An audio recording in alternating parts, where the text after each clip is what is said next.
액션. 자, 여러분, 지난 시간에 이어서 이번엔 우리 페이지 이 210쪽과 관련된 얘기를 해드릴게요. 페이지 210쪽.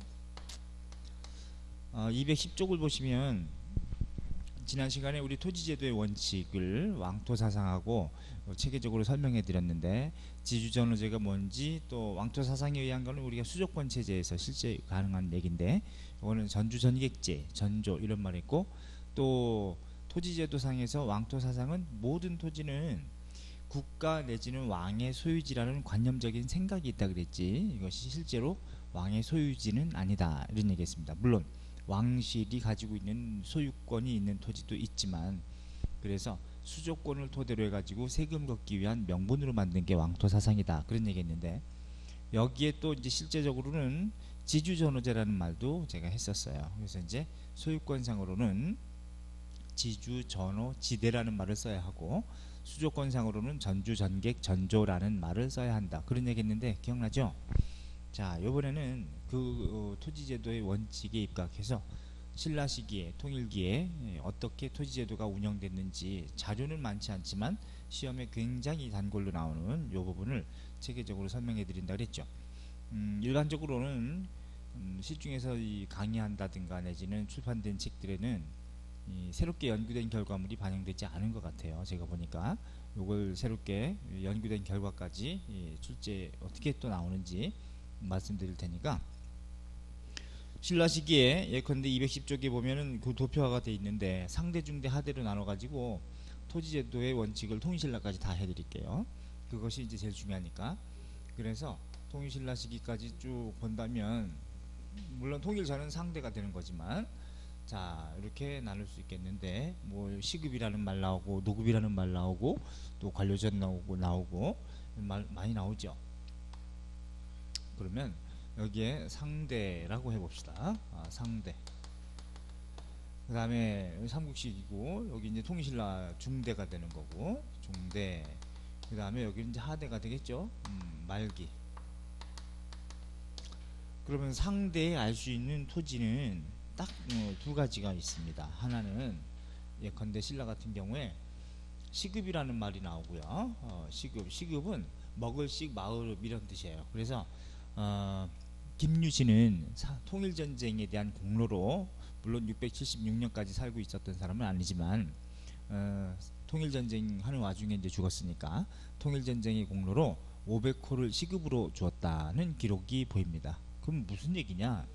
시급은 왕족이라든가 또는 공신들에게 주었던 경제 기반을 시급이라고 하는데, 특정 지역의 마을을 주었지만 그 마을에 소유권을 준 게 아니고, 그 마을에서 생산되는 생산물을 백성들이 국가에 낼 세금을 김유신한테 내는 것이고, 또 국가는 그 마을의 인민들에 대한 노동력도 수취할 수 있는 특권도 항상 가지고 있었기 때문에 그 노동력도 김유신이 쓸 수 있다, 이런 개념으로 보시면 돼. 그 다음에 노급이라고 하는 말도 나오는데, 이건 녹을 먹는 대가로, 국가의 녹을 먹는 대가로 읍을 주었다. 똑같이 이제 어떤 땅인데 소유권 준 건 아니고 생산물을 걷어갈 수조권인데, 누구한테 준 거냐? 대상은 고위 귀족 관료들입니다. 귀족 관료들에게 주는 경제 기반, 이걸 노급이라고 했다. 그러면 이 시급이나 노급이라고 하는 것은 어떤 성격이냐는 얘기죠. 이 시급이나 노급이라고 하는 것은 결국은 노동력도 증발할 수 있는 것이고, 노동력 플러스 여기서 생산되는 생산물, 요거까지도 다 가져가는데, 여기서 노동력을 우리가 전통적으로는 역이라고 한다면, 노동력을 역이라 그러죠. 그 역에는 군역도 있고 뭐 여역도 있는데, 일단 요역을 얘기하는 거고, 생산물에 해당되는 것 중에서는 조와 조, 물론 한자는 다릅니다. 여기는 전조를 얘기하는 거예요. 쌀. 그 다음에 이제 공납이라고 하는 요것도 가져갈 수 있겠는데, 결국은 요 두 개를 누가 가져가냐면 귀족들이 가져가기 때문에, 귀족들의 경제 기반이 셌으므로 귀족 세력이 강하다는 것의 의미를 이렇게 잡아주면 돼요. 오케이? 무슨 얘기인지 알죠? 그런데 신라 중대 통일기에 가장 전제왕권을 강화시킨 사람, 뭐 이렇게 평가하는 사람 중엔 딱 한 명 있습니다. 그게 누구냐면 신문왕이죠. 신문왕. 신문왕. 신문왕은 전제왕권 강화. 뭐니? 전제왕권을 강화했다. 사실상 오늘날도 대통령도 귀족의 경제 기반을 건드리는 경제 정책을 썼을 땐 왕권이 강화됐으니까, 뭐 대통령권 권력이 강했을 때, 물론 거기에 따라서는 뭐 입법부도 이제 지지가 돼야 되겠지만, 오늘날은 신문왕 때는 그래서 조치가 있는데, 첫째, 관료전을 지급했다 이런 말이 나와요. 관료전 지급. 언제냐 이게? 신문왕이 왕위에 올라간 지 7년 만에 687년인데, 680 왕 7년, 왕 7년에 687년에 관료전을 지급했다. 그럼 관료전은 누구한테 준 거냐? 기존에는 사람들이 어떻게 생각했냐면, 학설이 그렇고 또 책에도 다 어떻게 돼 있냐면, 귀족들에게 노급을 줬던 것을 폐지하기 위한 전초전으로 관료전을 주고 2년 뒤에 노급을 폐지했다 이런 생각을 했었어요. 다 그렇게 가르칩니다. 근데 그게 아니고, 관료전이라고 하는 것은 이 민정문서에 보니까 내실형답이라고 하는 게 나오는데, 내실형이라는 관직자에게 줬기 때문에 관료전 중에 하나죠. 근데 그 내실형답은 4결 정도밖에 주어지지 않습니다. 그럼 4결이라고 하는 거는 고려 시기에 18과로 나뉘어졌던 전시과 체제에서 18과에 해당되는 가장 최저 액수가 지급받는 것이, 물론 시정, 개정, 경정마다 다르지만 시정 때는 15결이고 개정 때는 20결이고 뭐 이런 식으로 이제 다르단 말이죠. 그래도 4결보다는 많습니다. 하기 때문에 최저가보다도 더 적다고 하는 것은 하급관리에게 줬다는 얘기예요. 그거는 하급관리, 대상이 하급관리고 생산물만 줬다는 얘기지, 그지? 이게 생산물만, 노동력까지 징발할 수 있는 특권은 아니고 생산물만 지급했다, 이런 의미로 보는 것이 최근의 연구 결과입니다. 이렇게 보셔야 돼. 그럼 시급은 어떻게 된 거냐? 이 시급이라고 하는 거는 고려 시기에도 있고, 그런 다음에 조선 초기까지 15세기 초반까지도 시급이라는 표현이 보입니다. 어쨌든 관료전이 지급되고, 그런 다음에 이제 노급이 지급됐던 이 전기노급이라고 하는데, 요거 삼국시기 전기노급이라고 하는데, 요것을 이제 폐지하게 되는 건데, 2번 노급 폐지. 이게 다 누구라고요? 신문왕입니다. 굉장히 중요합니다. 노급 폐지. 이게 왕 9년이에요. 왕 9년 689년에 노급을 폐지하는데, 그럼 노급 폐지하고 뭘 준 거냐? 아예 안 준 거냐? 그럼 왕도 죽죠. 귀족들이 다 들고 일으켜가지고. 그래서 노급을 폐지했다는 것은 다른 말로 하면 뭐냐면, 충년사조했다고 나와요. 충년사조. 이게 무슨 뜻이냐? 1년치 비축해서 하사할사 쌀조 생산물을 연봉으로 빵 쏴줬다는 얘기죠. 그러니까 충년사조는 생산물만 준 겁니다. 생산물만 지급한 것이다. 그렇다면 뭐냐? 노급을 나누어 줬던 제도를 폐지하고 이제는 노동력까지는 증발하지 못하게 하고 생산물만 보장성 있게 국가가 보장해 줬던 것이 아닌가, 이렇게 볼 수 있겠죠. 결국은 귀족들은 반띵밖에 못 받은 거지, 그지? 노동력도 증발할 수 있었는데 노동력은 제외시켰기 때문에. 그래서 이 노급 폐지 충년사조는 반드시 알아둘 게, 노동력은 증발하지 못하게 만드는 조치였고 생산물만 지급했다는 거, 요것까지만 알아두시면 돼. 그런데 이것을 이렇게 만들었다고 하는 것 자체는 신문왕은 어떤 의미가 됩니까? 왕권 강화의 의미가 되죠.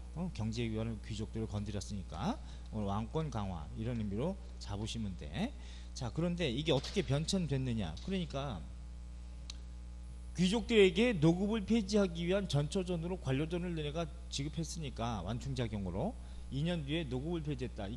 이것도 귀족을 대상으로 받고, 그럼 다음에 이걸 줬으니까 2년 뒤에 노급을 폐지했다, 이런 생각을 했었는데 그건 아닌 걸로 보인다는 얘기죠. 그래서 요거는 하급관리에게 주는 것으로 따로 설정이 돼야 되는 거고, 관료전은. 그 다음에 귀족들에게 줬던 것은 노급에서 그냥 노급 폐지, 바로 이제 연장선상에서 이렇게 가야 되고, 그런 다음에 어느 왕 때인지는 모르지만 3번 월봉제로 바꿨어요. 월봉제 기록에 보면 월봉제는 아마 생산물을 1년치 팡 쏴주던 것에서 아마 끊어줬던 것으로 보이죠. 사사분기든지 아니면 매월이든지 간에, 어쨌든 매월이 아닐까 이렇게 볼 수도 있는데 어느 왕인지는 자료가 없습니다. 자, 그런 다음에 최종적으로 4번 다시 노급이 부활됩니다. 경대광 때요. 노급 부활, 노급이 부활되더라. 야, 그러면 이게 757년인데 757년 8세기 중반에 경덕왕이거든요. 근데 경덕왕의 아들은 누구냐면 중대의 끄트머리인 해궁왕이에요. 해궁왕은 어떻게 했어요? 피살됐죠? 할 정도로 이제는 말기적인 상황으로 좀 가고 있구나 이렇게 생각을 할 때, 그러면 왕권 약해졌다는 얘기지, 그지? 귀족의 경제 기반이 강화됐다는 얘기니까 이거는 다시 노급이 부활됐다는 얘기는 뭐다? 귀족 세력이 또 세졌구나 이렇게 이해하시면 되지. 귀족 세력이 다시 강해졌다. 언제나 귀족 세력이 강해지면 나라는 망합니다. 이거는 동양이나 서양이나 옛날이나 지금이나 마찬가지예요. 자, 그런 다음에 이제 신라 하대가 되면 어떻게 되냐? 노급이 계속 확대되는 거죠. 노급이 계속 확대됐다. 그럼 노급이 확대됐다는 것은 무슨 의미냐면 두 가지입니다. 하나는 토지제도가 문란하다는 얘기지, 그지? 예, 토지제도가 문란하다는 거고, 또 하나는 거기에 따라서 수취체제도 문란하다 이렇게 보면 돼. 수취체제라는 건 조세제도죠. 수취제도도 정말 시쳇말로 개문란하다. 그래서 통일신라 때는 추정컨대 한 백성 땅에서 걷는 세금은 비율이 10분의 1로 보는데, 왜냐면 고려 태조 때에 너무나 인민의 수치가 과하니 10분의 8, 9를 걷어갔으니 이제는 10분의 1로 환원하라. 이게 취민유도, 그래서 조세를 경감시키는 조치가 있기 때문에 고려 태조 때. 그러면 수치제도상에서 어느 정도를 걷어갔냐? 10분의 8에서 9를 걷어갔대. 수조. 이거 살겠습니까? 민전일결에서 10분의 1이 원칙인데, 여러분이 200만원 월급 받아가지고 180만원을 띵기고 10만원 내지 20만원만 지급한다. 그런 상황이랑 똑같으니까 나라도 밀란 일으키겠다, 그치? 이래서 이제 나오는 게 바로 전국적으로 인민봉기가 터지는 거예요. 이래서 전국적으로 농민항쟁이, 농민봉기가 발발하게 되는데, 그게 이제 누구냐? 원종이라든가 애노라든가 노여와 앵글이 아니지 뭐, 적고적이라고 불리는 적고적, 황고적 뭐 이런 식으로 어떤 단을 상징하는 옷 색깔이 있었단 말이죠. 붉을 적자에 저고리고자, 도적적자, 그냥 붉은 저고리고 자기 무리들의 어떤 상징 색깔을 띠고 있는 황고족도 있습니다.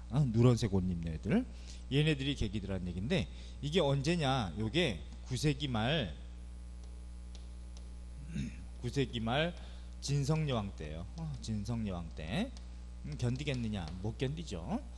신라는 어차피 이제 10세기 초에 망하게 되니까 이런 상황이 된다. 근데 이게 이제 원종, 애노, 적고적이라고 하는 말이 나오면 신라 하대라는 걸 알아야죠. 이때 임꺽정 나와도 안 되고, 홍길동 나와도 안 되고, 장길산 나와도 안 되고, 그지? 활빈당 나와도 안 되고, 요런 말 나오면 신라 하대구나. 9세기 말 진성여왕 때. 신라 하대는 어쨌든 155년간 20명의 왕이 교체될 정도로 그렇게 혼란한 상황이 신라 하대입니다. 그러니까 왕들이 되면 아침 먹고 뒤지고, 점심 먹고 뒤지고, 저녁 먹고 뒤지고 뭐 이렇게 했다고 생각하면 되죠.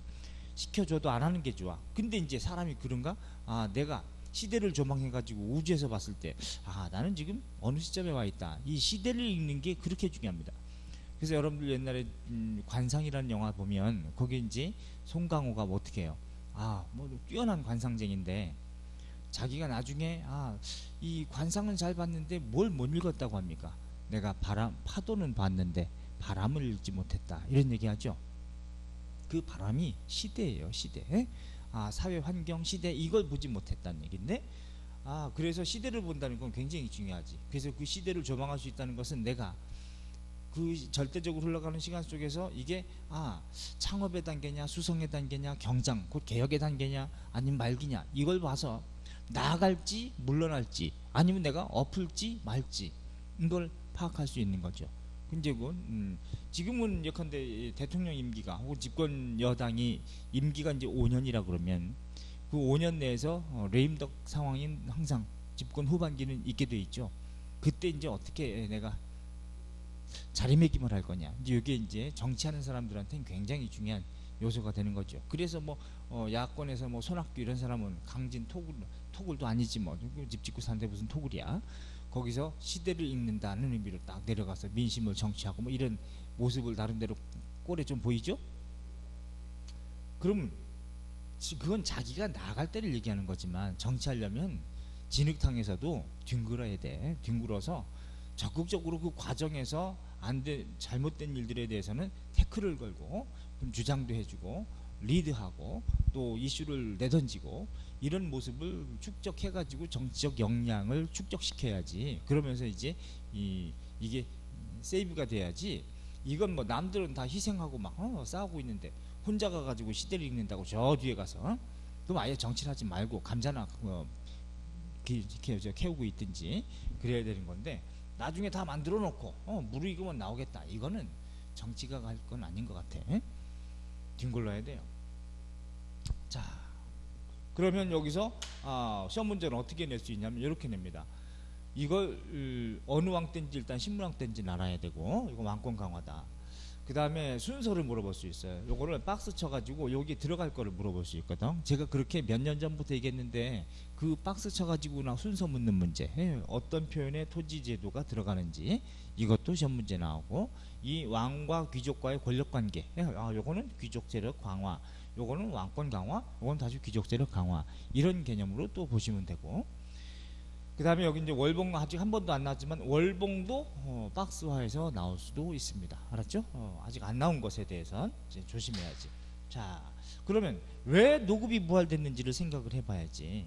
그러면 노급이 부활됐다는 것은 왜 그러냐면 여기서 역사는 변화와 변동을 중요하게 여깁니다. 왜 이런 현상이 계기적으로 나오게 됐는지, 그것은 아마도 재정이 어려웠을 겁니다. 재정 악화, 국가 재정의 악화. 왜?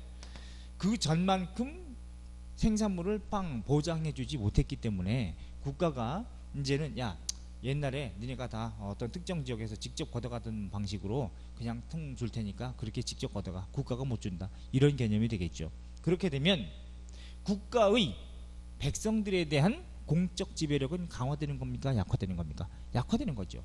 반면에 예전처럼 귀족들에 의한 백성들의 사적 지배력은 오히려 강화된다.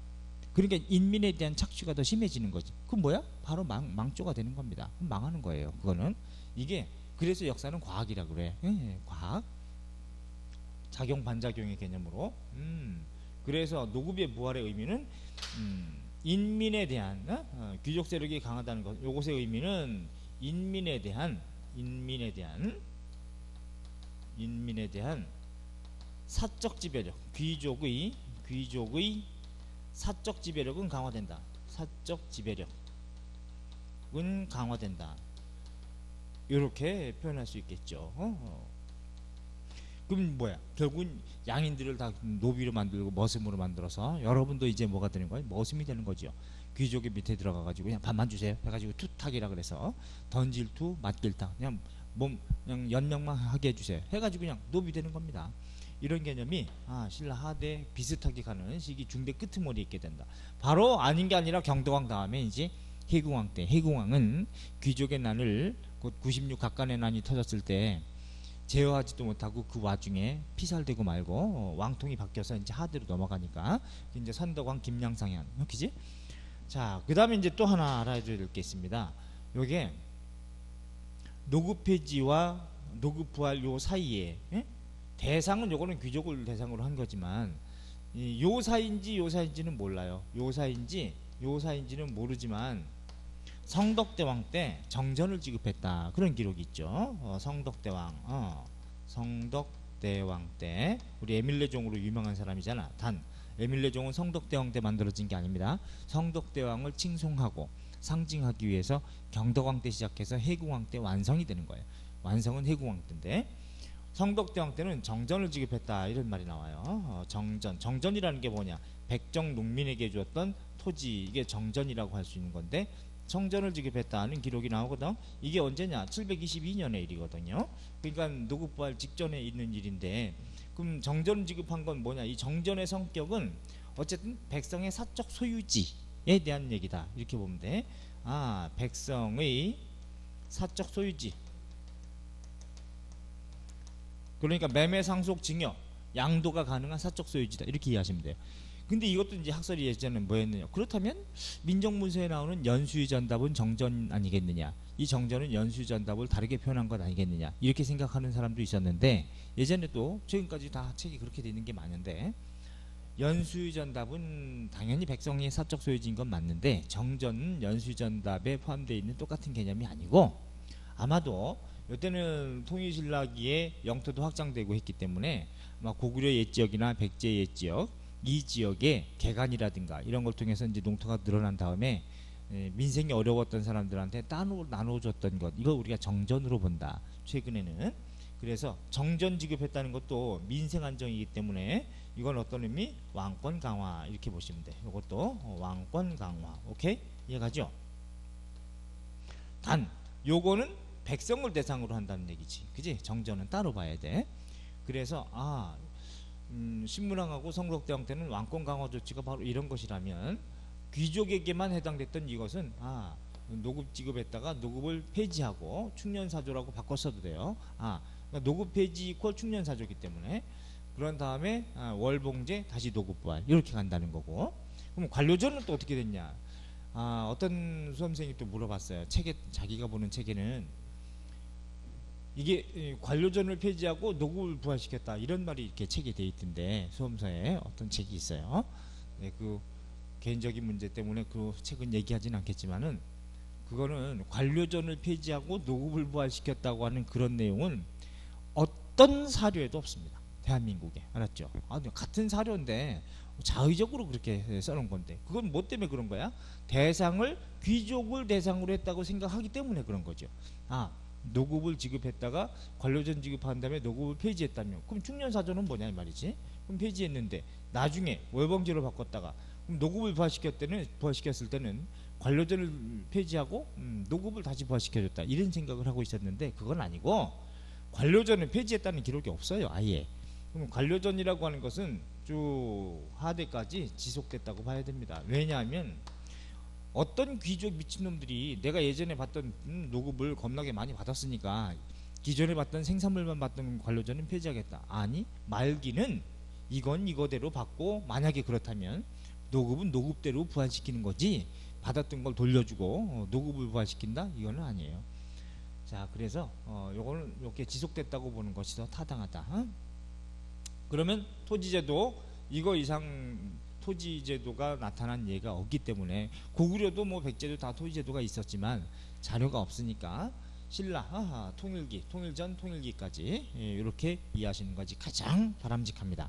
그래서 210쪽은 이렇게 보시면 요게 이제 도표했으니까 통일신라기에도 따로 하지 않겠어요. 토지제도.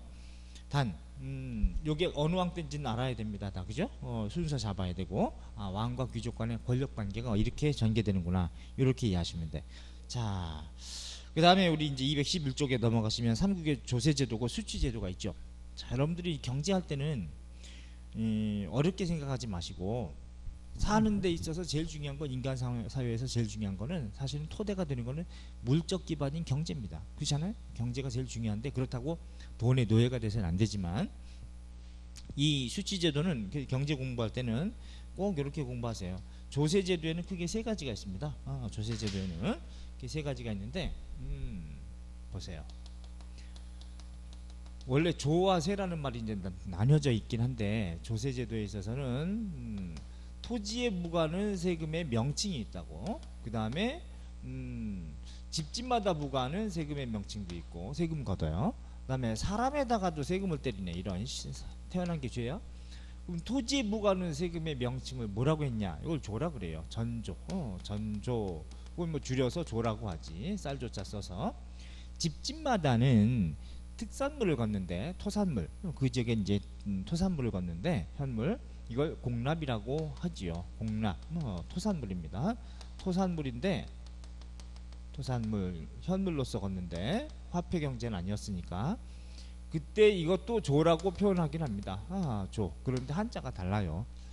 그 다음에 사람에다가 부과하는 거 우리가 신역이라고 그러는데 신역 몸신자 써가지고 몸에다가도 세금을 때린다. 이 신역을 다른 말로 부역이라고도 부르고 후대 가면 또는 여격이라고도 합니다. 여격. 왜 그러냐면 군역과 요역이 있기 때문에 그래요. 군역도 있고 요역이라는 것도 있지. 그지? 군역이라고 하는 거는 군복무를 얘기하는 거고 군복무. 요역이라는 거는 노동력을 동원해 가지고 삽질시키고 다리 놓고 성 쌓고 이런 것들이 이제 요역인데 결국은 이걸 중국에서는 뭐라고 했냐면은 역을 용이라고 불렀어요. 용. 그래서 조용조 당나라에서 만들어진 3세를 이렇게 불렀는데, 그러면 토지에 대한 거, 집에 대한 거, 사람에 대한 거, 이게 다 세금이 전근대사에서는 이렇게 부과가 됐는데, 다행히도 나는 참 안타깝게 여기는데, 수험생 입장에서는 이 조세제도에 대해서 액수까지 다 나와 있는 것은 고구려밖에 없어요. 그렇기 때문에 신라라든가 백제 같은 경우도 당연히 있겠지만, 물론 역은 삼국시기에는 역은 15세부터입니다. 사람에다가 부과하는 이 역은 삼국시기에는 고구려 백제 모두 자료에 15세부터 징발한다고 돼 있어요. 15세부터 징발하더라. 요거만 좀 포인트로 잡고, 그 다음에 통일신라 시대는 몇 살부터 잡느냐. 통일신라부터 고려를 거쳐서 조선을 거쳐서, 그지? 모두 몇 살부터 역을 징발하냐면 16세부터입니다. 16세부터 역을 징발합니다. 그러니까 이게 좀 달라졌죠. 삼국시기는 15세부터, 그 다음에 통일신라부터는 고려 조선도 모두 16세부터 역을 징발한다. 이렇게 이해하시면 되고, 그 다음에 이제 고구려 같은 경우에는 조세 액수가 좀 나와 있는 게 있는데, 백제나 신라는 없고, 자, 그것에 대해서 이제 나와 있는 게 있어요. 여기 보시면 211쪽에 자, 조세, 곡물, 또 신역 뭐 이렇게 얘기를 해드렸고, 삼국의 생산력의 변화에 따른 수치체제의 변동, 요거는 뭐 통과하셔도 되는데, 삼국의 수치제도 그 사료 있죠? 별표하세요. 세는 인호세로 보는데 포목 5필에 곡식 5섭입니다. 그러니까 배 5필도 내고 1인당 그런 겁니다. 1인당. 그 다음에 곡식도 쌀 5석을 낸다. 뭐 석은 섬이라고 볼 수도 있는데, 그 다음에 조는 상호가 한 섬이고, 그 다음 차호라고도 부르고 중호라고도 할 수 있는데 7마리고, 하호는 5마리를 낸다. 이렇게 돼 있죠. 그 다음에 유인은 이 유자는 떠돌아다니는 유자인데 놀고 먹는 애, 뭐 이런 뜻이지만, 유인은 3년에 한 번 10명이 앞에서 가는 배, 곧 세포라고 하는 건데, 가는 배 한 피를 낸다. 이렇게 돼 있죠. 그러니까 수나라 역사서예요. 그러니까 고구려 후기에 해당되는 조세제도인데, 이건 별표하셔야 됩니다. 좀 이따 이제 정리해 드릴게. 자, 그 다음 밑에 보면 백제께 나옵니다. 세는 포목, 비단, 그 다음에 삼, 그 다음에 쌀을 냈는데 풍융에 따라 차등을 뒀다. 특히 풍융에 따라 차등을 뒀다는 걸 가지고 세종 때 풍융구등법 요따구로 생각해서 조선 이러면 안 돼요. 요거는 백제. 그 다음에 2월 한수 북부 사람 가운데 15세 이상 된 자를 징발해서 위례성을 수리했다. 그런 말 나오죠. 그러니까 15세 이상이 된다. 삼국시기는 다 다른 자료에도 뭐 고구려 본기나 백제 본기나 신라 본기 등에도 이런 식으로 돼 있기 때문에, 삼국시기는 역을 징발할 때 몇 살 이상? 15세부터. 통일신라부터는 16세부터 이렇게 잡으시고, 그러면 이제 유일하게 알 수 있는 내용이 이제 고구려기 때문에 명칭이 뭐가 있습니까? 처음엔 세라는 말이 나오고 뒤에는 뭐가 나와요? 조는 상호가 뭐 이런 말 나오죠. 그래서 조세의 종류로 조와 세로 나뉘어 있던 걸로 확인할 수 있죠. 그렇다면 고구려에서 얘기하고 있는 조와 세는 무엇일 것이냐, 이것도 따끈따끈하게 제가 연구된 결과 가지고 얘기해 드릴게요. 그래서 삼국시기 금성문 같은 경우도 제가 새롭게 연구된 거 가지고 말씀드리죠. 요즘에 나오는 책들 예컨대 고등학교에서 나오는 이제 교과서, 한국사 교과서도 제가 얘기한 학설로 다 바꿔가지고 그렇게 표기해서 나옵니다. 지도상에 금성문이 연도가 그전과 다르게. 그러니까 여러분들이 그걸 반영하지 않으면 그러면 틀릴 수도 있죠. 왜? 현직 교수들은 이미 고대사 분야의 전공자들은 다 그 내용을, 연구 결과물을 공유하거든요. 공유한 상태에서 수능도 내고, 그 다음에 9급이나 7급 출제 의뢰가 들어가면 그거 가지고 내기 때문에, 그래서 안 바뀐 학설로 배웠다가는 작살나는 겁니다. 그러니까 이건 선생님이 공부도 해야죠. 자, 그러면 우리가 이제 211쪽과 관련해 가지고 페이지 211쪽. 고구려 같은 경우는, 고구려는 이거 굉장히 중요하다. 고구려의 수치제도는 그게 조와 세라는 명목으로 나뉘어 있다는 얘긴데, 조, 그 다음에 세, 이렇게 나뉘어져 있죠. 근데 이 조라고 하는 것은 호조입니다. 호조. 여기 나오듯이 집집마다 있지 않습니까? 호조죠. 집호자, 집에다가 세금을 부과하는데, 그러면 요거는 호조인데 재산의 정도에 따라서 상중하호로 나누더라. 그치? 예, 요거는 재산의 정도에 따라서 상호, 중호, 하호로 3등호제로 나눴다는 거죠. 3등호제로 나눴다. 그치? 상호, 잘 사는 집. 중호는 뭐 차호라고도 할 수 있어. 차호, 다음 호. 그 다음에 하호를 또 천민이라고 하는데요. 하호는 아랫집 애들, 뭐 아래층, 하류층 이런 의미인데, 하호를 그래서 천민이다 그러면 안 되고, 신양역천이라고 봐야지. 신분적으로 양인인데 아주 좀 천대받긴 한다. 하류층 이런 의미로 봐야지. 근데 상호는 얼마를 낸다고 되어 있습니까? 한 섬을 낸다. 그치? 예. 중호는 7마를 낸다. 이렇게 돼 있어요. 그 다음에 하호는 5마를 낸다. 이렇게 돼 있지. 그치? 그러면 이 조라고 하는 것은 부가세 개념일 가능성이 큽니다. 조는 성격이 부가세 의미일 것이다. 부가세 성격. 뭐 이런 것까지 내진 않겠지만, 왜냐하면 지금도 민생이 어려운 사람이 많은데, 삼국시기는 농사가 굉장히 좀 어려웠던 시기고, 아무리 농업정책을 쓴다 하더라도, 그런데 굶어 죽는 사람이 많겠죠. 그래서 진대법 같은 것도 쓸 수밖에 없기 때문에, 진대법을 쓰기 위해서 어떻게 해야 돼요? 국가의 비축미가 있어야 되거든. 그래서 어떤 사회 시책을 위한 비축미 개념 때문에 호조라고 하는 개념, 조가 부가세 성격으로 추가해서 좀 걷는 게 아닌가 이렇게 보여지고, 물론 조보다는 뭐가 더 많습니까? 세가 더 많은 비중을 차지하는데, 세를 이제 어떻게 받느냐? 요게 이제 포인트가 되는데, 세는 기존에는 인두세로 받습니다. 인두세. 네, 사람 대가리, 사람마다 부과하는 것이 세다라고 보았는데 아닌 것 같다라고 보여져요. 왜 그러냐면 사람마다 부과한다면 액수가 너무 많다는 얘기죠. 예컨대 배도 5필이나 되고 1인당, 그 다음에 1인당으로 친다면 배도 5필, 그리고 곡식도 5석이나 됩니다. 그러면 5가마라고 할 수 있는데, 5석은 그러면 그것도 내기도, 지금도 1인당 1년에 4명 가족인데, 예를 들어서 4인 가족인데 1인당 곡식도 5가마를 내고 1년에, 그 다음에 배도 5필을 낸다? 지금도 힘들어요. 지금도 21세기에도 그렇지 않겠어요? 여러분들이 곡식 5가마 내고 1년에 세금으로, 또 배도 5필을 내라. 굉장히 많은 부담입니다. 근데 1인당 그렇다면 4인 가족이면은 너무나 많지, 그지? 하기 때문에 이건 인두세, 1인당 한 사람의 대가리마다 내는 것이 아닌 걸로 보인다. 그럼 뭐냐?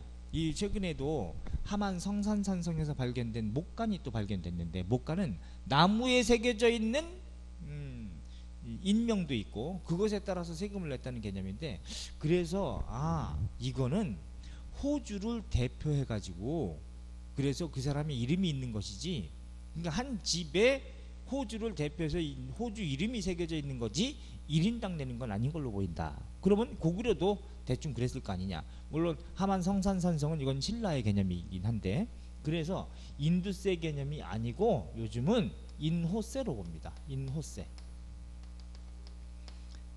인호세라고 하는 건 사람에게 부과돼, 사람을 대표로 그 호주를 대표로 해가지고 한 사람에게 부과했기 때문에 사람 인명이 나온다는 개념이니까, 그래서 그 가족 구성원 1인당 모두 되는 개념은 아니고 그 가족의 호주를 대표해서 이름을 썼을 뿐이다. 그래서 인호세로 보는 개념이 요즘 이제 더군다나 주변에 같은 시기에 다른 나라들 비교해 보니까 그런 개념이 이제 많거든요. 그래서 세도요 크게 나누면 이렇게 나눕니다. 어떻게 나누냐면 인세와 유인세가 있죠. 인세, 물론 여기서 인세는 인호세입니다. 유인세, 유인이라는 말이 있었잖아, 그치? 그래서 유인세. 그럼 인세는 누구한테 부과한 것이냐? 이거는 자기 땅을 가지고 있는 자영농민에게 부과한 게 아니냐, 이렇게 봐. 자영농민. 반면에 유인세라고 하는 거는 비농경 인구, 이런 사람들한테 부과한 게 아니냐 이렇게 보여지는데, 인세는 어떻게 돼 있냐면 이렇게 돼 있습니다. 표현되어 있기를 매년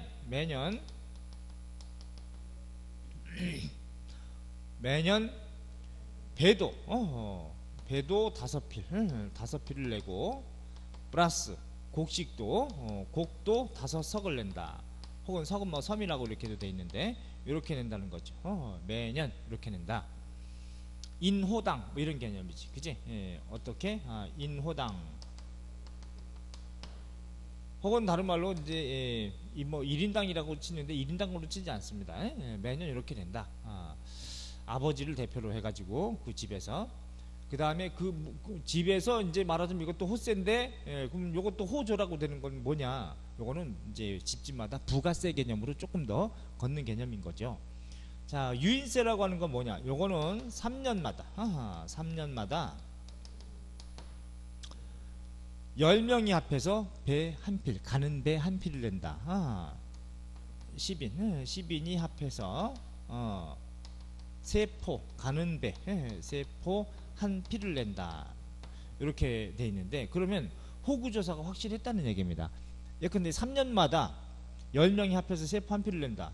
그렇다면 놀고 먹고 떠돌아다니는 애라면, 그러면 호구조사가 안 됐다면 뭐 잡아가지고 뭐 떠돌아다니는 애 유인 보고, 야 인마 너 유인된 지 얼마나 됐어? 그러면 내가 미쳤다고 3년 넘었다고 하겠습니까? 안 그러겠죠? 그러면 아유 지금 나 거지 된 지 그냥 3달 됐어요, 뭐 이렇게 얘기하겠지, 그지? 그러니까 호구 파악은 확실히 된 상태에서 비농경자에게는 이렇게 세포 한 필을 10명이 합해서 내게끔 하고, 그 다음에 인세라는 개념은 인호세로 보이는데 매년 배 5필에 곡식 5석을 낸다, 이렇게 돼 있기 때문에 어쨌든 요게 기본이 되는 거고, 세라는 명목이 기본이 되는 거고, 인호세. 그 다음에 집집마다 이제 따로 조금씩 부가해서 이제 내는 부가세 개념으로 이렇게 사회 실책을 위해서 걷는 것이 상호, 중호, 하호 재산의 정도에 따라서 3등호제로 구분하고 이렇게 했다 라고 보는 거예요. 이게 지금 어느 나라? 고구려라는 것도 알아두셔야 되고, 그지? 고구려. 이러면 여러분들도 지금 이제 현직에서 가장 연구된 결과까지 파악했다, 이렇게 보시면 돼요. 요게 최근에 이거 최근이라고 하더라도 2006년 정도 이후가 되기 때문에 요것도 꽤 지난 거죠. 한 10여 년 지났으니까. 자, 그래서 요걸 가장 중요하게 보시고요. 삼국의 전주의 수치 기준 맨 아래는 보지 마십시오. 그러면 자, 그래서 이제 경제 파트 정리가 되면 될 것 같고, 그 다음에 이제 우리 212쪽 보면 이제 사회가 나오거든요. 사회. 삼국의 사회, 계층 또 계급 또 신분제도 사회구조 이런 걸 볼 텐데, 요거는 뭐 간단하게 보실 수 있어요. 자, 신분제가 성립되는 과정. 오늘 보면 우리 계급이 발생한 건 언제냐? 원시 공동체 사회는 계급이 없었죠. 그거는 구석기 신석기를 얘기하는 거고, 청동기 시기부터 생산력이 좀 더 발전하다 보니까 잉여 생산물이 발생했고 축적되다 보니까 사적 소유 관계가 성립됐고, 그것에 의해서 계급이 발생하고 분화되더라. 이게 이제 청동기 시기부터 얘기니까.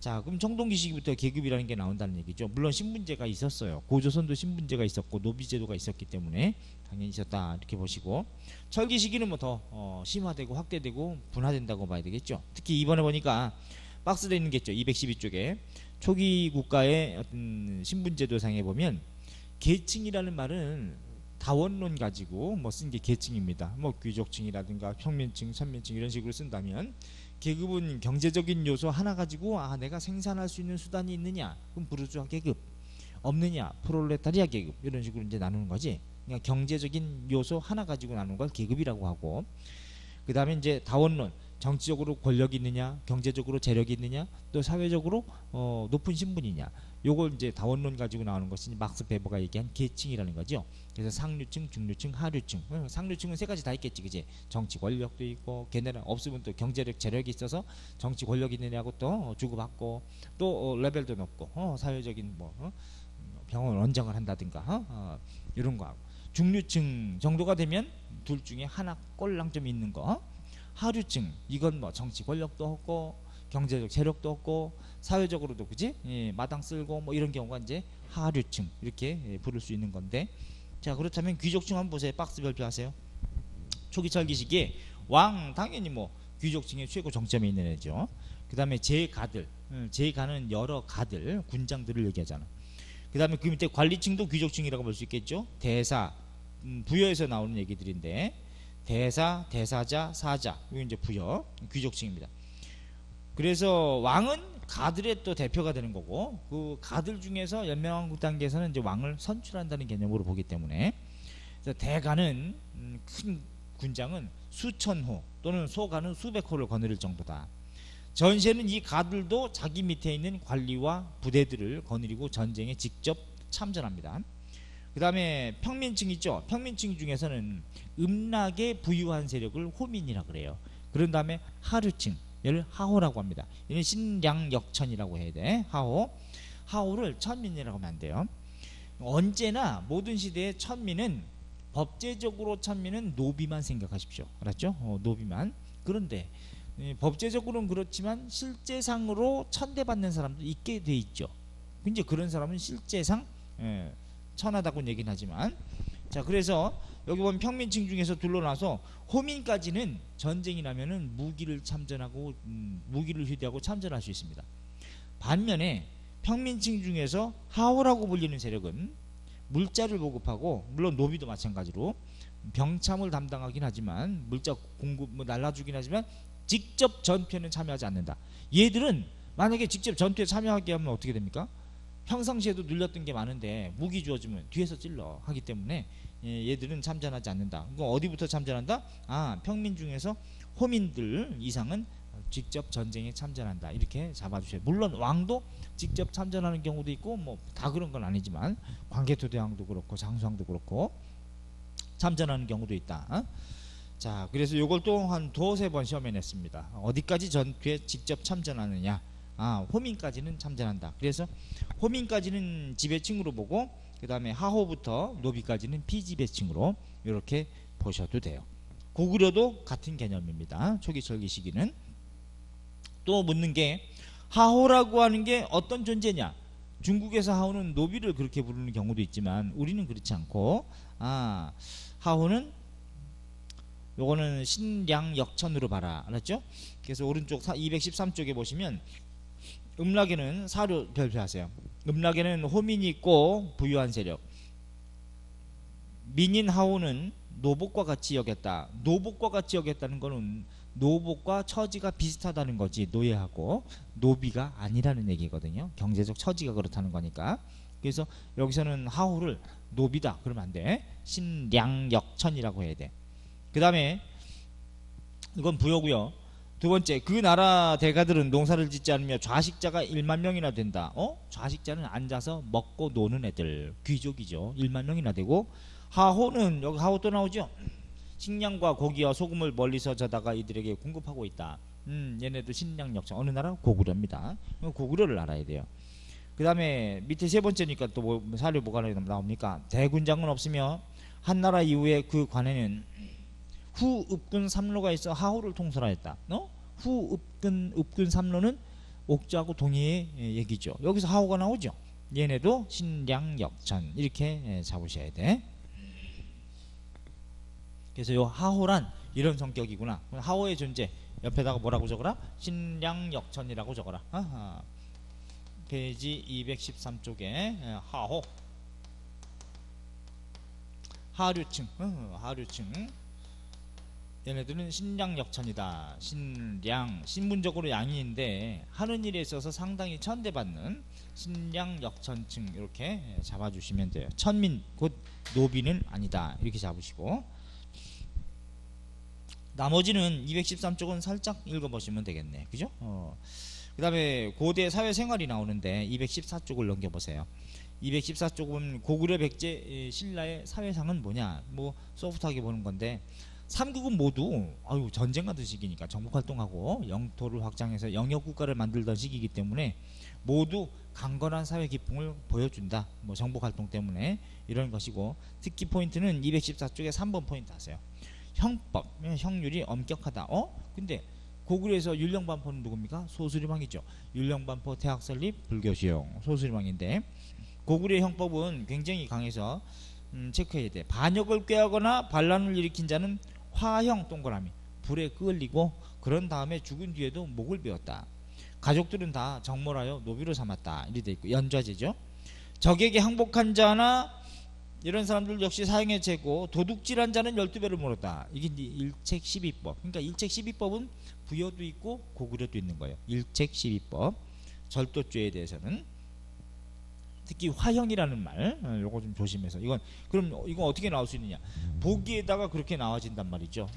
보기에 시험 문제 예컨대 보기에 다음과 같은 법속을 가지고 있었던 나라에 대한 설명으로 적절한 거 이렇게 내면 1번 고구려 고구려 법속 법속 법률 2번 백제의 법속 그 다음에 3번 신라의 법속 또는 뭐 부여의 법속 이런 건 나올 수 있겠죠. 그래서 4번 부여의 법속 부여의 법속 이런 것들 딱 주어주고 예를 들어준 다음에 이것에 대해서 또 시험 문제를 냈으니까 어느 나라인지를 아셔야 돼. 알았죠? 그 다음에 고구려 사회 지배층 피지배층 나뉘었을 때 이 고구려 같은 또는 백제나 신라 같은 삼국시기 특히 고대 사회는 전쟁에 직접 참여하는 세력은 전사집단인데 그 전사집단은 국가가 우리가 귀족이니까 국가는 우리가 지켜야 돼 이런 책임의식이 굉장히 강했어요. 그러니까 직접 전투에 참여합니다. 그걸 명예라고 여겼다고. 오늘날은 귀족이라고 하는 애들 어때? 전쟁 날 것 같으면 무조건 비행기 타고 튀어. 그치? 예. 앞장서는 건 그저 그냥 개뿔도 없는 이런 사람들만 군대 가가지고 허벌나게 삽질하고 총 쏘고 뭐 이러더라. 배워야죠 이런 거는. 그래서 고구려의 지배계층 예컨대 오부 체제가 있었습니다. 초기에 소노부, 계루부, 전노부, 순노부, 관노부. 여기 이제 후기가 되면 방위의 명칭으로 바뀌죠. 동서남북 중부 개념으로.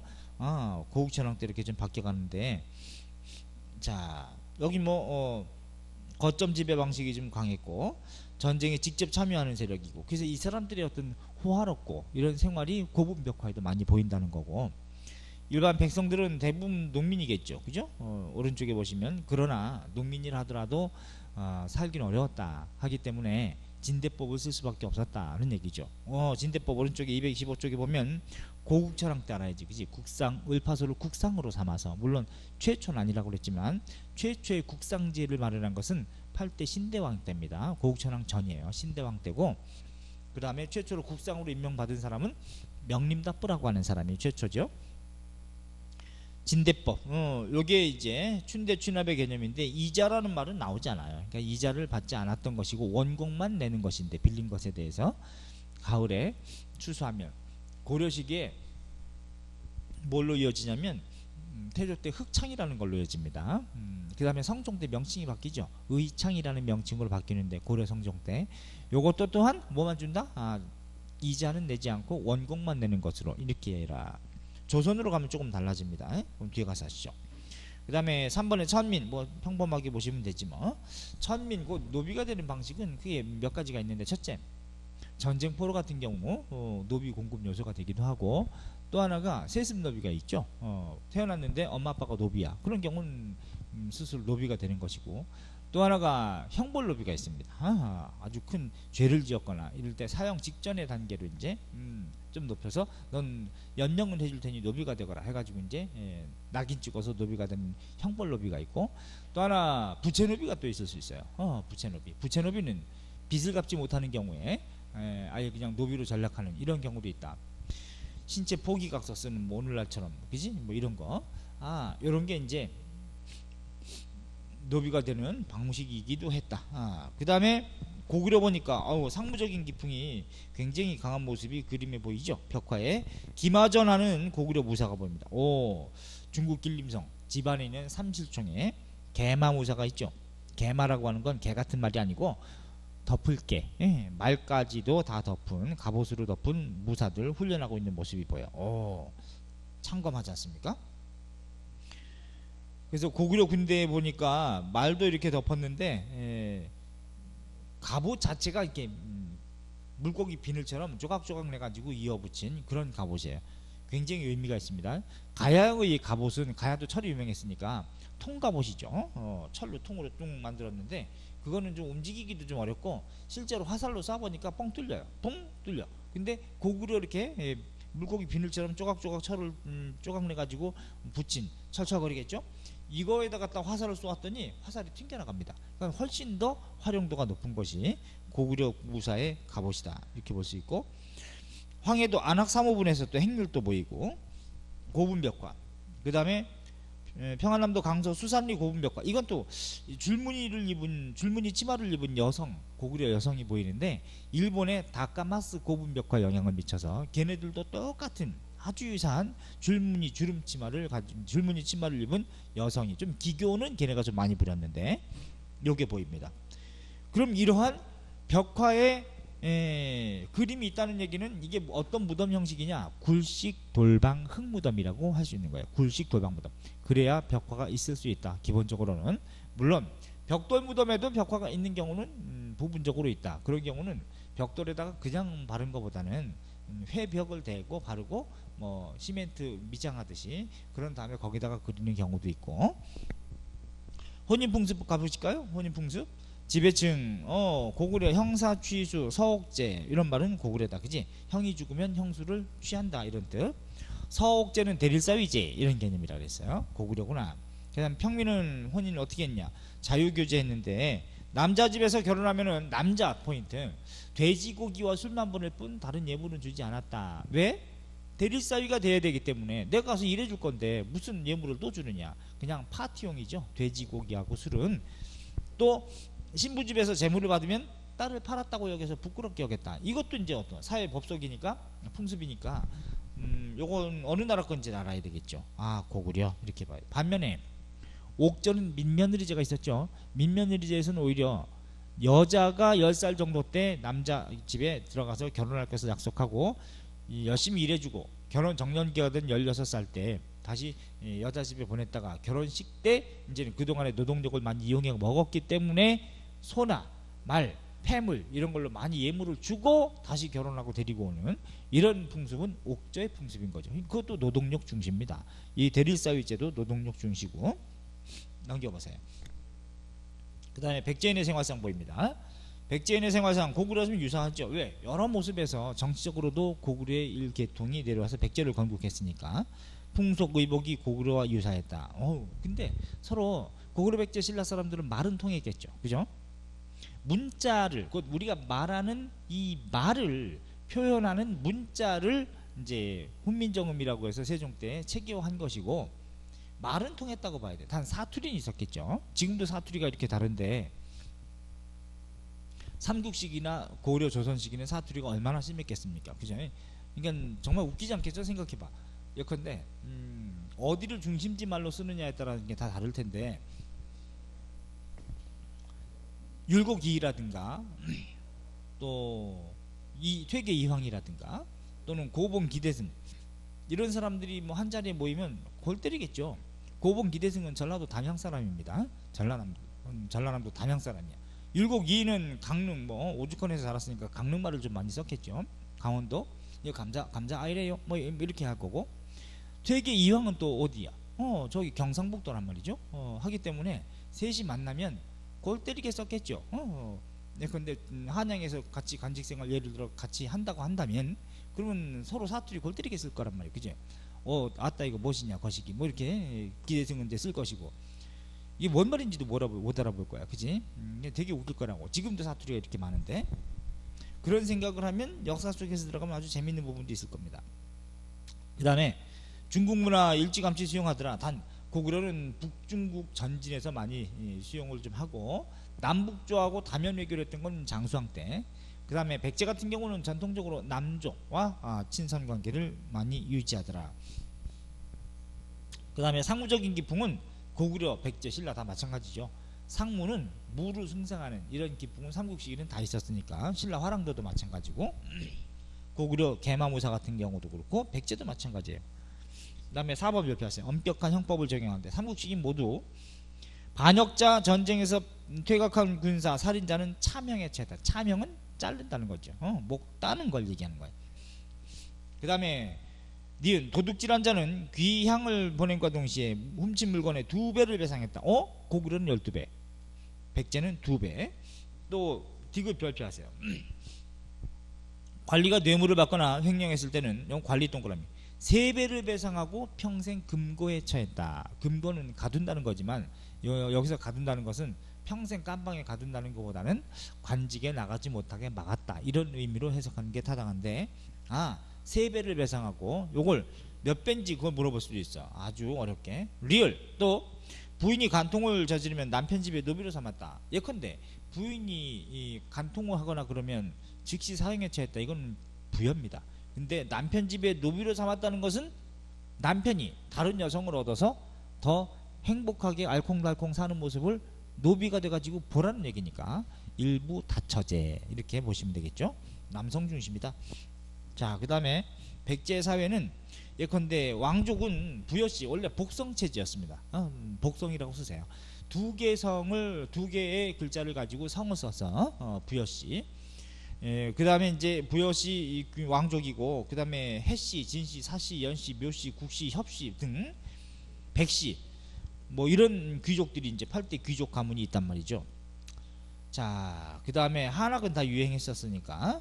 그 다음에 백제 지배층은 고구려도 마찬가지로 투호, 호리병에다가 이제 화살 같은 거 던지는 거죠. 투호라든가 바둑, 장기를 즐겼다. 특히 바둑 겁나게 사랑하는 사람 누구? 계로왕.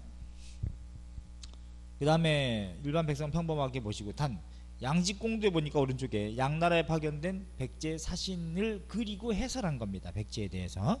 6세기 무령왕 때로 보이는데, 근데 양직공도에 보니까 삼국은 모두, 참고로 이건 다 쓰셨을 테니까 지우고, 삼국 모두 조우관을 꽂고 있어요. 조우관. 조우관이라고 하는 거는 새조자 깃털우자, 이제 머리 장식으로 이게 새 깃털을 꽂는, 여기도 보이지, 양직공도에도. 근데 삼국은 모두 조우관을 착용하고 있는 모습이 다 보입니다. 고구려도 있고요, 백제도 있고요, 신라도 있습니다. 고구려 같은 경우는 예컨대 고구려 말기에 이 우즈베키스탄 쪽에 사마르칸트 왕국이 있는데, 아마 거기에 긴급하게 어떤 원조를 요청하기 위해서 보냈던 것 같아요, 사신을. 거기에 사마르칸트 왕국의 궁전벽화가 남아있는데, 아프라시압 궁전이라고, 아프라시압 궁전벽화. 궁전벽화에 보니까 고구려 사신이 있는데, 고구려 사신, 젊은 사신을 파견했어요. 왜냐면 먼 거리니까 젊은 사람들이 있는데, 거기에 조우관을 꽂고 있어요. 이거는 이제 러시아에서도 그렇고 다 고구려 사람이라고 다 알고 있습니다. 백제도 양직공도를 보니까 여기에도 이제 백제 사신 조우관을 꽂고 있더라. 신라도 예빈도라고 하는 그림에, 당나라의 예빈도, 여기에도 신라 사신이 있는데, 신라 사신도 이렇게 다 조우관을 꽂고 있어요. 그래서 삼국문화의 어떤 동질성을 확인할 수도 있습니다. 아주 멋쟁이야. 근데 이 양직공도에는 백제의 요소 경략 사실도 나와 있습니다. 그러니까 근초고왕 때부터 6세기 초반까지는 백제가 이렇게 차지했다는 기록도 이렇게 나와 있는데, 여긴 양직공도에는 여기 백제 사신만 있는 게 아니고 여러 나라, 그 당시에 중국 양나라에 왔던 여러 나라들 사신들께 그리고 해설하는데, 거기에 쪽발이, 이때는 일본이라는 국가가 없었기 때문에 외라고 칭해져 있습니다. 외국 사신 이런 식으로 돼 있는데, 그 외놈들 사신을 딱 그려놓은 거 보니까 와우, 이런 거지가 없어요. 세상에. 거지 상거지야. 그냥 어부야. 백제 사신을 봐. 신발도 장난 아니게 좋아요. 나이키는 아니지만 겁나게 좋아. 근데 외놈 사신은 신발이 없어요. 그냥 발가락이 다 보이는, 정말 천하게 그려져 있어. 근데 일본 놈들도 그거 보고 뭐라고 하냐, 아우씨, 야, 진짜 이게 우리야? 해가지고 자기네 아니라고 그렇게 부정합니다. 미친놈들이죠. 근데 백제 사신이 복색을 보니까 굉장히 아주 세련돼. 자, 신라인도 이제 어떠냐? 신라인도 사회 분위기는 비슷하다, 삼국시기니까. 근데 신라는 좀 더 폐쇄적인 지형을 가지고 있죠. 왜냐하면 태백산맥이라든가, 오늘날 표현한다면 소백산맥으로 이렇게 둘러쳐 있는 지역이기 때문에, 통일 전에는 폐쇄적이었지만은 잘 견딜 수는 있는 또 장점도 있다. 가야만 잘 먹는다면. 그래서 견디면 견딘 쪽이 좀 나중엔 이기는 게 아닌가 이렇게 보여지죠. 그래서 먼저 튀어나갔던 전성기를 구가했던 백제는 첫 끝발이 개끝발이라고 먼저 망하고, 고구려 중국 대륙하고 너무 붙어있기 때문에 또 전쟁하다가 또 약해지고, 신라는 꾸역꾸역 연명하다가 결국은 형들이 했던 거 다 자양분 빨아먹고 삼국을 통합했다 이렇게 보면 되는 거고. 화백이 나오죠. 화백은 만장일치제, 그지? 화백 만장일치제. 자, 그 다음에 오른쪽에 보시면은 기능 217쪽에 보면 화백의 기능 화백이 셌을 때는 귀족의 대표자 회의이기 때문에 화백의 의장은 이게 사실은 제간회의인데 신당서의 화백이라, 이제 고구려 제가회의, 백제 정삼회의, 신라 화백회의 이렇게 있는데 원래 제간 여러 간들 귀족들의 모임이기 때문에 제간회의인데, 그 의장은 이삭은 마리깐 시기에는 의장이 갈문왕이 의장을 했습니다. 화백의 의장을. 갈문왕은 왕의 장인이라든가 왕의 동생, 이 사람들을 칭하는 다른 표현 높여서 추존하는 것을 우리가 갈문왕이라고 하는데, 얘네가 화백의 의장이었다가 나중에 6세기 버풍왕 때 상대등이라는 화백의 의장의 명칭을 만들어주는 거죠. 그러므로 갈문왕이었다가 상대등으로 이렇게 간다고 보셔야 되는데, 화백의 기능이 세다고 하는 것은 귀족 세력이 셌을 때고, 그걸 상대하되 이렇게 보시면 돼요. 노급의 실시 여부와 관련이 되고, 반면에 왕권이 강했을 때는 화백은 약해지겠죠. 조금은 이렇게 보시면 돼. 그래서 기능에 보면 또 어떻게 돼 있냐, 6세기 진흥왕이 아들이었던 진지왕은 정치를 잘못하고 음란하다 해가지고 화백에 의해서 폐위당하죠. 진흥왕을 폐위시킬 수 있었겠어? 없죠. 근데 이제 진지왕 때는 그렇게 했다는 얘기죠. 자, 그래서 사료 체크해 두셔야 돼, 그지? 사료. 대대로 고구려는 대대로는 일품에 해당되는 벼슬 명칭인데 국사를 총괄하였으나 3년마다 교체했다. 3년마다. 백제 정삼회의, 이것도 읽어보셔야죠. 신라 화백이라 부르며 한 사람이 반대하면 통과되지 못하였다. 그러므로 만장일치제. 요거만 만장일치제입니다. 자, 화랑도가 나오는데, 또 신라에서 화랑도, 이 화랑도는 그 연원이 뭐냐면 원래 원화였어요. 원화라는 거는 꽃의 원류라고 하는 여성단체, 미성년 여성단체, 꽃의 원류. 그래서 이제 원화였는데, 이 원화 여성단체였던 거를 진흥왕 때 남성 중심으로 국가적인 조직으로 확대 개편 다시 하면서 화랑이 되는 거, 화랑도가 되는 거예요. 화랑도. 6세기 진흥왕 때 개편하죠. 이 개편하더라. 여기서 화는 원화를 얘기하는 겁니다. 원화, 꽃. 그 다음에 랑은 산의 랑자, 남성을 얘기하는 거지, 그지? 남성. 그래서 이제 남성도 이제 분도 바르고 이렇게 화장도 하고 그랬대. 무리도자, 화랑도가 되는 거라.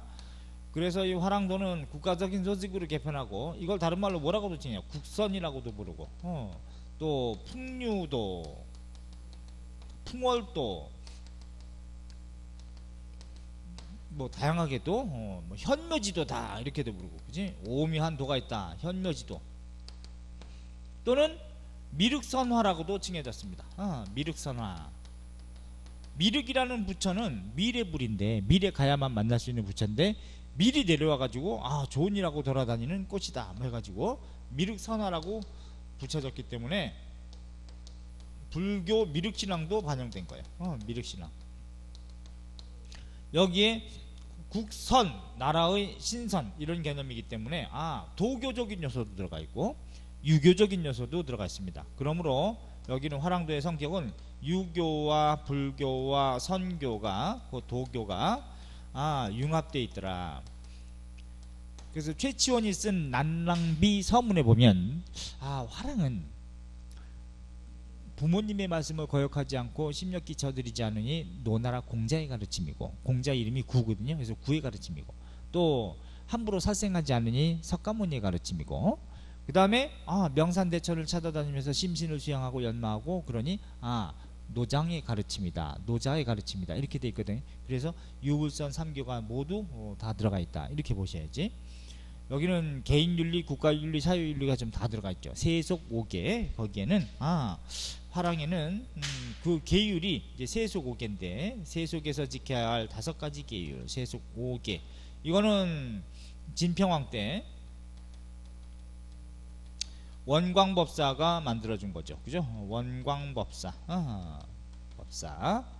사군이충 사찐이효 교우신 임전무퇴 붕우유신 이렇게 해가지고 세속계에서 지켜야 할 5가지 계율이 있는데 화랑으로 보이는 두 청년이 임신년에, 물론 화랑이라는 명칭은 없어요. 그런데 화랑으로 보이는 두 청년이 임신년에, 임신년은 뭐 60간지 중에 60년마다 돌아오니까 어느 왕때인지 모릅니다. 학설이 다양하니까 몰라셔야 돼. 우리가 유교 경전을 명예롭게 공부할 것을 약속하고 3년 만에 다시 만나자 해가지고 만났는데 못한 거야. 그래서 임신년에 다시 새겼다는 기록이거든. 이제는 요번에 꼭 지키자 이런 개념이기 때문에 유교윤리가 들어가 있고 신라비석이다 이렇게만 알아두시면 돼. 뭐가? 임신년에 돌에다가 맹세해서 기록한 내용, 임신서기석 이렇게 잡으시면 되죠.